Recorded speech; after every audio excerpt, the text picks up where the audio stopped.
I got some books, so let's do a book haul. Hi, I'm Alex, this is Pucks and Paperbacks, and it is time for another book haul. If you missed the last book haul, I'll link it up above for you, but I have so many books that I have kindly received lately, and I recently went thrift shopping and I found some really good books. So I can't wait to just sit down, chat, and share the books. If you enjoy this video, give it a thumbs up and leave a comment. It really helps me out. Let's get into it. First up is publisher mail. I would like to know which books you're most interested in me reviewing, because I have been doing my vlog series this year where I read arcs that were sent to me or I have through NetGalley, and I have so many here that I need to know which you're most excited about and want my thoughts on, so please let me know in the comments. First up is from the Dial Press. Thanks to Katie for sending these over. First up is Bed and Breakup by Susie Dumond. I'm so excited about this. You may know her as the author of Queerly Beloved, a book that I have yet to read, but this sounds so good and I can't wait. Two exes reunite to fix up and sell the vacant bed and breakfast that destroyed their marriage. Can they find a way to give the antique inn and themselves a better future? It sounds so good. I'm definitely going to feature this one in a vlog. Next is The Next Chapter by Camille Kellogg, the author of Just As You Are, which is a Pride and Prejudice retelling. It's women's fiction, which I really enjoyed. I cannot wait for this. Just based on the cover alone, I honestly don't even think I know what this is about, so we're gonna find out together right now. When a famous former child actress meets a tender masked West Village bookseller, sparks fly and complications ensue in this queer homage to Notting Hill. Okay, so this also must be a retelling, because Just As You Are is a Pride and Prejudice retelling. Katrina Kelly is a former child star with 5 blockbuster movies under her belt and a face that's instantly recognizable to most of America. Unfortunately, her career ended with her teens. Now she's 24, running out of money and spending most of her nights alone Googling things like, how do I know if I'm bi or gay? She's desperate to rebrand herself as a serious adult actress and restart her career at any cost. Jude Thacker, a butch bookseller at The Next Chapter, doesn't want to admit she might be stuck. After all, she's running the queer feminist bookstore of her dreams with a staff of chosen family. Sure, she hasn't even tried to go on a first date in 2 years, and she may have a tiny problem with panic attacks, but as long as her life stays small and tidy, she's fine. When Kat and Jude meet in the bookstore, Kat realizes that coming out as queer is the perfect way to transform her image. She and Jude can date for a few weeks, cause a media firestorm, and then Kat will move on. But what's meant as a temporary publicity stunt quickly turns into real feelings for both women. As the media scrutiny intensifies, each must decide what's real, what's not, and if true love is worth losing everything they believe is keeping them safe. Oh my god, this sounds so good. This comes out June 10th, and Bed and Breakup comes out in July. Next, Simon Teen kindly sent me some of their summer titles. I'm so excited to share these with you.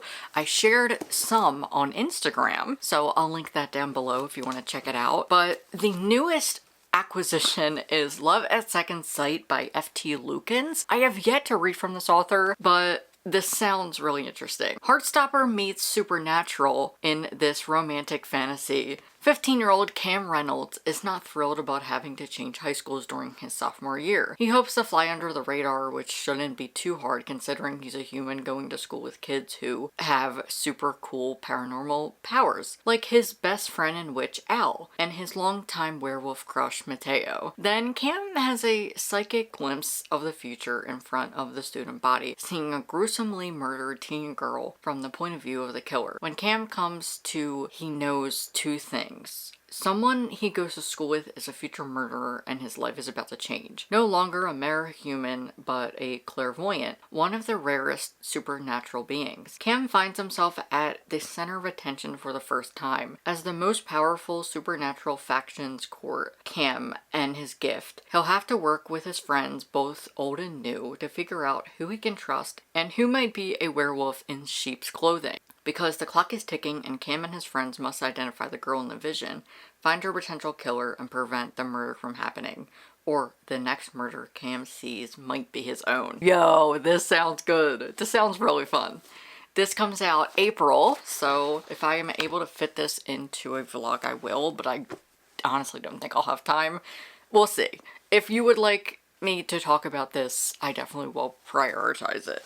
Okay, and now on to the contemporary romance. Always Be My BB by Priyanka Taslim. Sounds amazing. BB Hussain was supposed to get her first kiss this summer. Too bad her father finds out and grounds her for breaking his most arcane rule. No boys until your sister gets married. It sounds so good, and this cover is so cute. Next is Call Your Boyfriend by Olivia A. Cole and my favorite author, Ashley Woodfolk. I am so excited. If you don't know, Ashley Woodfolk, she's one of my favorite authors. She wrote The Beauty That Remains, and I talk about it anytime I get. I need to read more from her because I've only read her first 2 books, which I love so much, but I need to read her newer stuff, especially because I know she has so many different books.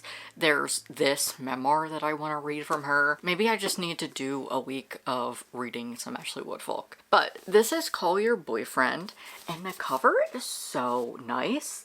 Honestly, I kind of want to keep this for a buzzwordathon prompt because there's one to read a book with food and drink on the cover, and I think that this would be perfect. It comes out in July, so I might have some time before then. But here's what it's about. Cynical but sensitive Beau Carl is on a mission. She needs to know if ultra-popular Maya Moon, the girl she's been secretly hooking up with for months, really has feelings for her. But when she shows up at the last big party of the year before prom, she sees Maya about to kiss someone else. Sweet, inexperienced Charm Montgomery is the someone else, and she's ecstatic that she's been reading Maya's flirty behavior in their tutoring sessions correctly.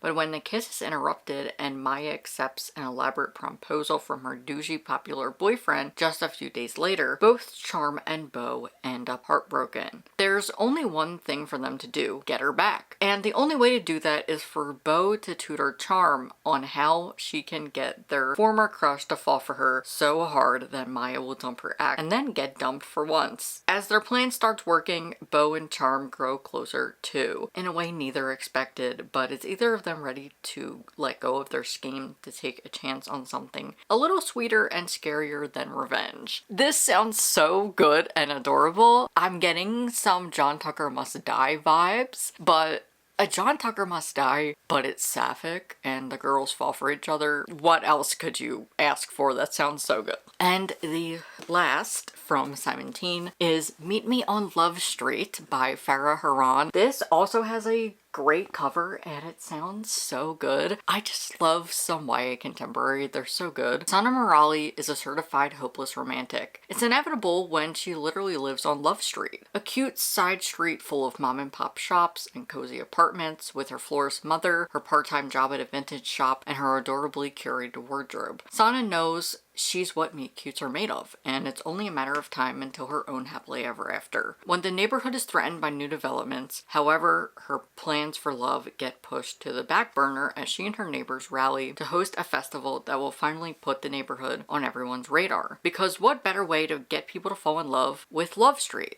Unfortunately, Miles is also on the planning committee. Miles is contrary, judgmental, and anti-romance. His hard stance on love inspires Sana with another goal for the summer: to matchmake Miles and knock the cynicism right out of him. But as her setup for Miles starts to actually work, Sana realizes that happily ever afters for herself and her street aren't that easy to come by. It just sounds adorable. This is what I love in YA contemporary, and it sounds really cute. These two come out in June, and Call Your Boyfriend comes out in July. Thanks again to James and Simon Teen for sending me these. I can't wait to read them. And again, let me know which you're most interested in and want my thoughts on, and I will plan around that. Hi, of course, as soon as I finished filming this, another book showed up on my doorstep. This is the last one from Simon Teen. I mentioned this in one of my reset videos because I was planning to read it, but I never got around to it.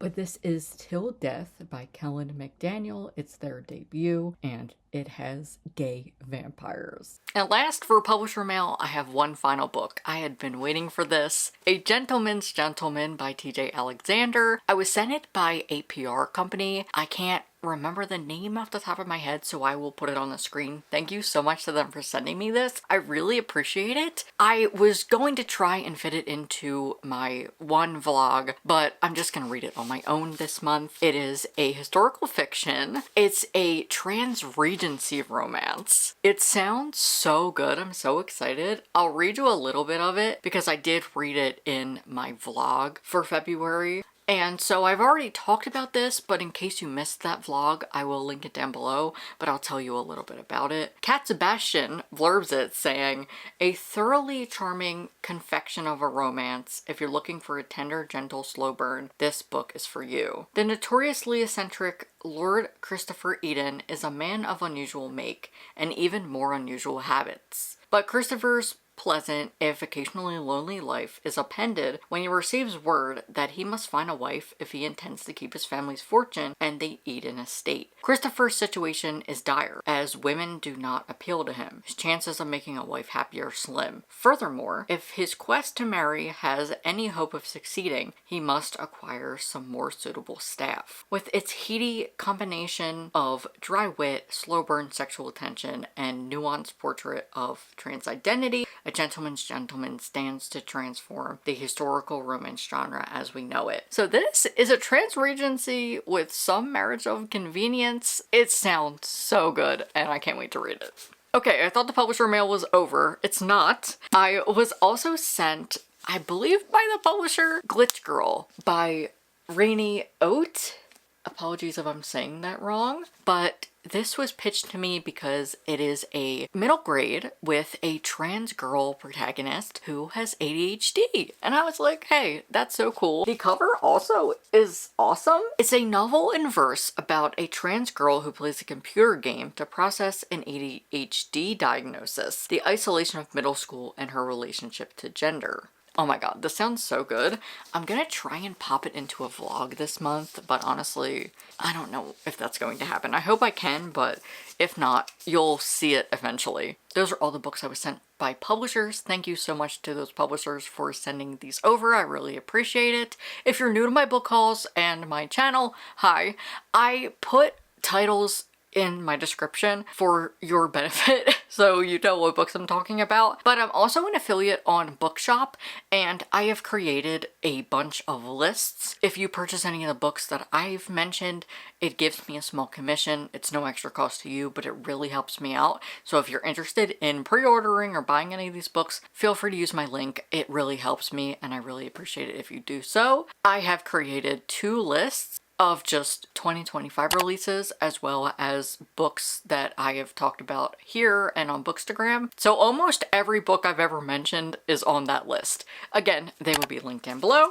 And last, here are the books that I picked up. First, I bought 2 books for my Patreon. If you didn't know, on my Bookish bundle, the top tier, I do a monthly reading vlog where I share spoilers. It's a ton of fun. So I picked our March and April reads. For March, I'm reading Of Hockey and Hijab by Shima Khan, Reflections of a Canadian Muslim Woman. It's about a Canadian hockey mom. I am so excited to read this. I already have my hockey puck bookmark in it. I can't wait to read this one. How it works is my patrons give me recommendations and I put them in this cup and then I pick them out every month. And so for April, we're reading Legends and Lattes, which I'm so excited about because I'm curious how it's gonna go. And I think doing a spoiler reading vlog is gonna be a ton of fun. So I can't wait to read this. I am really interested what I'm gonna think of it. And last are some books that I recently thrifted. There's a new thrift store that recently opened near me, so I went to check it out, and their book selection was really good. I found 2 of my best books of 2024 there. I couldn't believe it. So first, I found Sisters of the Lost Nation by Nick Medina, which I absolutely loved. I could not believe it was there. It was priced at $5.99, but there was a blue sticker, so I got it for $2.99. $2.99. I could not believe it. I'm so sad because Firekeeper's Daughter was also there, but I just didn't have the budget to buy at least 3 books, and I will definitely go back and get it if it's there again, but I was so excited just to see it there. And then Lucky Red by Claudia Cravens was there. This was the first book I had seen when I walked into the book aisle, and I was like, oh my god, what is this doing here? Ariana, what are you doing here? I couldn't believe it! And this was priced at $4.99. Oh my god, I could not believe it. I was so stunned. I listened to both of these on audiobook, but I wanted to have some physical copies, and I could not believe that they were there. And then, if you don't know, Beverly Cleary is my favorite childhood author, and I have been collecting her books, so whenever I go to a thrift store, I'm always looking for her. And I found Henry and the Paper Route. I actually have never heard of this one, but it's really cute, and now I'm adding another to my collection. And that's the end of the book haul. Thanks so much for clicking on this video and spending some time with me. I really appreciate it. Let me know which book you're most interested in the comments, and if you don't feel like leaving a lengthy comment, you can just leave a book emoji so I know you stayed. If you enjoyed the video, give it a like and leave a comment. It really helps me out when you do so. If you would like to support me further, I have a Patreon, and like I said, I'm reading those 2 books. There's a bunch of exclusive content over there. I would love for you to join the Paperback Pals if you can. There are free and paid options. It helps me out a ton. Thank you to my top patrons for their continuous support. The link is down below. If you want to watch more, I'll link my past book haul here, and you can subscribe there. Bye.